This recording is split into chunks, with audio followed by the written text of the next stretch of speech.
সোনারপুরের রাস্তায় বারুইপুরের রাস্তায় বেরিয়েছেন, আমি যাদবপুরের কথা বলতে পারি, আমি নিশ্চিত দক্ষিণ কলকাতারও একই অভিজ্ঞতা হবে।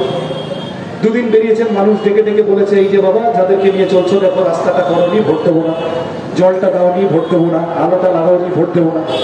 তখন বুঝেছে পেঁচে পড়েছে। তখন প্রথম দিকে খুব সিপিএমকে হেলাচেষ্টা চলছিল, তখন রোড শো করছিলেন তৃণমূলের। এখন আমরা রাস্তায় নামিয়ে দিয়েছি। এখন আমি গত 10 দিন ধরে শুনছি পায়ে হেঁটে হেঁটে হাত জোর করে করে ঘুরতে হচ্ছে। আরো দিন যাবে, এবার আরো ঝোঁকানো শুরু করবে। এবং এবারে বলতে হচ্ছে যে না, এই ভোটটা সার্বভৌমত্ব, গণতন্ত্র। যেই প্যাঁচে পড়েছে, তৃণমূল বলছে রুটি কাপড়া মাকান বলে এই ভোট করা যাবে না। আমি দেখছিলাম রুটি কাপড়া মাকান বলে ভোট করা যাবে না মানে বুঝবেন ওখানে তৃণমূলের ব্যথা আছে। 1.5 লক্ষ মাধ্যমিক পরীক্ষার্থী ফেল করলো। আপনি কালকে থেকে সন্ধ্যাবেলা থেকে একবারও টিভি চ্যানেলে আলোচনা শুনেছেন? আমাদের ভবিষ্যৎ তো, আমাদের পরের প্রজন্ম কি হবে? এই 1.5 লক্ষ কি তাহলে বাদ পড়ে যাবে প্রথম দিন? তাদেরকে টেনে তোলার জন্য কি করা যেতে পারে? তাদের কনফিডেন্স দেওয়ার জন্য কি করা যেতে পারে? যারা পাশ করলো তাদের আরেকটু ভালো করার জন্য কি করা যেতে পারে?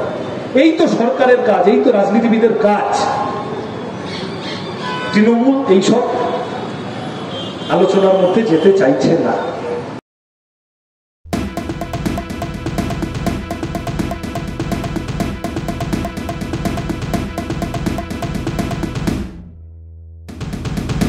আমি এর মধ্যে কোথাও এটা বলেছি যে আমরা কোনোদিন সুযোগ পেলে এই যা যা সরকারি প্রকল্প মানুষ পাচ্ছে এগুলো বন্ধ তো হবেই না, বরং ডবল ডবল চলবে। বলতে গিয়ে উদাহরণস্বরূপ বলেছি, ধরা যাক আজকে যিনি 500 বা 1000 টাকা পাচ্ছেন, তিনি এমন হতেই পারে বামপন্থীদের সময় 1500 বা 2000 টাকা পেতেন।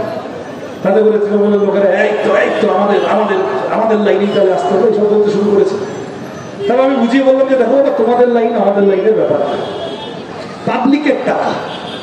আমি যদি বুঝতাম যে কালীঘাটে একটা গাছ আছে, সেই গাছ থেকে টাকা টুকটাক ঝরে পড়ছে, অভিষেক বন্দ্যোপাধ্যায়ের ব্যক্তিগত সম্পত্তি, তিনি কাকে কত দেবেন আমাদের কিছু বলার ছিল না। আমরা চুপচাপ মাইক গুটিয়ে মঞ্চ গুটিয়ে আমরা পতাকা ঘরে গিয়ে চলে যেতাম। কিন্তু টাকা আমাদের টাকা সরকারের মাধ্যমে আমাদের কাছে আসছে, তাও পুরোটা আসছে না। খানিকটা জলসাগরের ছবি বিশ্বাসের ঢঙে মদনবাবু খেয়ে নিচ্ছেন, খানিকটা স্যান্ডোগেঞ্জি করে রবিবাবু খেয়ে নিচ্ছেন, খানিকটা থ্যাংক ইউ বলে সৌগতবাবু খেয়ে নিচ্ছেন, ইত্যাদি ইত্যাদি ইত্যাদি আছে, আমি তার মধ্যে যাচ্ছি না। তা আমাদের দলে তো পার্থমানিক, অনুব্রত, জ্যোতিপ্রিয় নেই। আমাদের কাছে এইটুকু তো গ্যারান্টেড যে মানুষের টাকা, সরকারের টাকা, পাবলিকের টাকা বেশি বেশি করে মানুষের কাছে খরচ হওয়া হবে, খরচ করা সম্ভব হবে। ফলত আজকে যিনি যা পাচ্ছেন, আমি এই কথাটা বলছি বিশেষত মহিলাদের কাছে। প্রথম দিকে দেখছিলাম খুব সিপিএম কিচ্ছু নেই, সিপিএমকে খুব হেলাচেষ্টা চলছিল।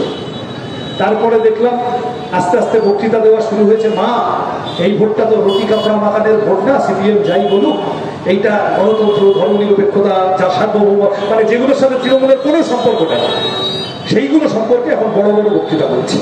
কারণ 2 দিন সোনারপুরের রাস্তায় বারুইপুরের রাস্তায় বেরিয়েছেন, আমি যাদবপুরের কথা বলতে পারি, আমি নিশ্চিত দক্ষিণ কলকাতারও একই অভিজ্ঞতা হবে। 2 দিন বেরিয়েছেন, মানুষ ডেকে ডেকে বলেছে, এই যে বাবা যাদেরকে নিয়ে চলছো দেখো রাস্তাটা করোনি, ভোট দেবো না, জলটা দাওনি, ভোট দেবো না, আলোটা লাগাওনি, ভোট দেবো না। তখন বুঝেছে পেঁচে পড়েছে। আর আমি প্রথম দিন থেকে বলতে শুরু করেছি যে এটা রুজি রুটির ভোট, আমরা রুজি রুটির পক্ষে দাঁড়িয়ে ভোট চাইছি। তাতে করে সিপিএম এর দুটো সমালোচনা হোক, কৃষি ভালো, শিল্প ভালো, এইসব বিতর্ক হোক, কোনো অসুবিধা নেই। কিন্তু ভোট হিন্দু মুসলমান করলে হবে না, ভোট বাঙালি ও বাঙালি করলে হবে না। ভোট হবে তুমি ভাই, তুমি পলিটিশিয়ান, তুমি আমার জন্য কি করতে পেরেছো না করে পেরেছো তার উপরে দাঁড়িয়ে। তুমি আমার জিনিসের দাম কতটা কমিয়েছো, তুমি আমার পেট্রোল ডিজেল রান্নার গ্যাসের দাম কতটা কমিয়েছো, আমার মোবাইল রিচার্জের খরচ বেড়ে গেছে, আমার দুধের প্যাকেটের খরচ বেড়ে গেছে, আমার ওষুধের খরচ বেড়ে গেছে, আমার ইলেকট্রিসিটি কারেন্টের খরচ বেড়ে গেছে, তুমি এগুলো কমানোর জন্য কি করছো? আমার বেকারত্বের এই ভয়ানক চেহারা, সব আমার বয়সী ছেলেমেয়েরা একটা বড় অংশ যারা বেকার নয় তারাও বছরে 3 মাস 4 মাস 5 মাস কাজ কন্ট্রাকচুয়াল, যখন তখন ছাঁটাই করে দিচ্ছে, মাইনে দিচ্ছে না, পারলে 14-15 ঘন্টা খাটিয়ে দিচ্ছে। যার সেই চাকরিটুকুও জোটেনি, সে বাজার থেকে একটু মুরগির মাংস কিনে রাস্তায় কাবাবের দোকান দিয়ে বসিয়েছে। শপিং মলে সিকিউরিটি 11 ঘন্টা 12 ঘন্টা 13 ঘন্টা টানা দাঁড়িয়ে থাকতে হবে, এই দুপুর রোদের মধ্যে সেলসে ঘুরতে হবে, সেলসের টার্গেট বেঁধে দিয়েছে, যা OLA, Uber, Rapido, Swiggy, Zomato ইত্যাদি এইসব। তো এই যে মানুষের জীবনের দুরবস্থা, পেনশন লাটে উঠে গেছে, পিএফ, গ্র্যাচুইটি, হেলথ স্কিম মোটামুটি ভোগের খাতায়, মেডিকেল ইন্স্যুরেন্সের প্রিমিয়াম কি পরিমাণ বেড়েছে, বয়স্ক মানুষদের এই লিঙ্ক, আধারের সাথে রেশন, রেশনের সাথে প্যান, প্যানের সাথে ভোটার। আরে আমি যদি এত খাটি, তোমায় ভোট দিলাম কেন বাবা? এই কথাগুলোর উপরে দাঁড়িয়ে ভোট হবে, এর বাইরে হবে। প্রথম দিন থেকে আমরা বলছিলাম, তখন প্রথম দিকে খুব সিপিএম কে হেলাচেষ্টা চলছিল, তখন রোড শো করছিলেন তৃণমূলের। এখন আমরা রাস্তায় নামিয়ে দিয়েছি। এখন আমি গত 10 দিন ধরে শুনছি পায়ে হেঁটে হেঁটে হাত জোর করে করে ঘুরতে হচ্ছে। আরো দিন যাবে, এবার আরো ঝোঁকানো শুরু করবে। এবং এবারে বলতে হচ্ছে যে না, এই ভোটটা সার্বভৌমত্ব, গণতন্ত্র।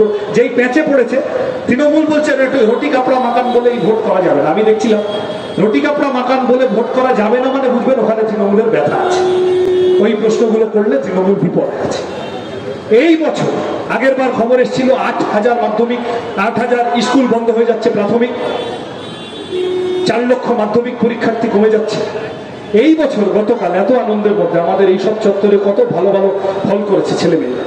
যারা ভালো ফোন করলো তাদের শুভেচ্ছা, যাদের একটু মন খারাপ হলো তাদেরও কোনো ব্যাপার না, ঠিক আছে, অনেক সুযোগ আসবে জীবনে, সকলে মিলে, কোনো অসুবিধা নেই, ঠিক আছে, হতেই পারে, তাদের জন্যও শুভেচ্ছা। কিন্তু এই আমাদের বাচ্চা বাচ্চা ছেলেমেয়েগুলো এত ভালো সব মিলিয়ে পড়াশোনা করলো, ফল করলো, এরপরে আরো কতগুলো রেজাল্ট বেরোবে। এর মধ্যে খবর এই বছর 1.5 লক্ষ মাধ্যমিক পরীক্ষার্থী ফেল করছে। খেয়াল করে দেখুন, স্কুল বন্ধ হয়ে যাচ্ছে, সব গ্রামের স্কুল, বিশেষত সব ওই প্রকল্প ইত্যাদি যা পোর্টাল করেছে, সব টিচার শহরে চলে আসছে। অর্ধেক টিচার জালি, বোঝা যাচ্ছে সব বিভিন্ন রকম ভাবে টাকা দিয়ে চাকরি পাওয়া। আর যারা টাকা দিয়ে চাকরি পাওয়া নন, তারাও এই প্যাচে পড়ে গেছে। আমাদের পার্টি, আমরা প্রথম দিন থেকে বলেছি আমরা পাশে থাকবো, আইনি সহায়তা ইত্যাদি। কিন্তু এ তো ঠিক এমন ভাবে চুরি করেছে, সূক্ষ্ম চুরি, চাল আর কাপড় আলাদা করা যাচ্ছে না। 20টা বাজে লোককে বাদ দিয়ে 4টে ভালো লোকও বাদ পড়ে গেছে। এই শিক্ষা ব্যবস্থার দুরবস্থা। 1.5 লক্ষ মাধ্যমিক পরীক্ষার্থী ফেল করলো। আপনি কালকে থেকে সন্ধ্যাবেলা থেকে একবারও টিভি চ্যানেলে আলোচনা শুনেছেন? আমাদের ভবিষ্যৎ, আমাদের পরের প্রজন্ম কি হবে? এই 1.5 লক্ষ কি তাহলে বাদ পড়ে যাবে প্রথম দিন? তাদেরকে টেনে তোলার জন্য কি করা যেতে পারে? তাদের কনফিডেন্স দেওয়ার জন্য কি করা যেতে পারে? যারা পাশ করলো তাদের আরেকটু ভালো করার জন্য কি করা যেতে পারে? এই তো সরকারের কাজ, এই তো রাজনীতিবিদের কাজ। তৃণমূল এইসব আলোচনার মধ্যে যেতে চাইছে না। প্লিজ চুরি করবেন না। একজন কন্টেন্ট ক্রিয়েটার অত্যন্ত কষ্ট করে তার কাজকে এগিয়ে নিয়েছে, তাই তার কাজকে সাপোর্ট করুন, তার কাজকে ভালোবাসুন, কিন্তু তার কাজ নিজের চ্যানেলে তুলে দেবেন না। কারণ জানবেন, পাইরেসি কিন্তু একটা অত্যন্ত দণ্ডনীয় অপরাধ। আপনারা দেখছেন আওয়াজ, রোজকারের হক কথা। For more updates about Awaaz, please subscribe our YouTube channel Rajshekhar thali.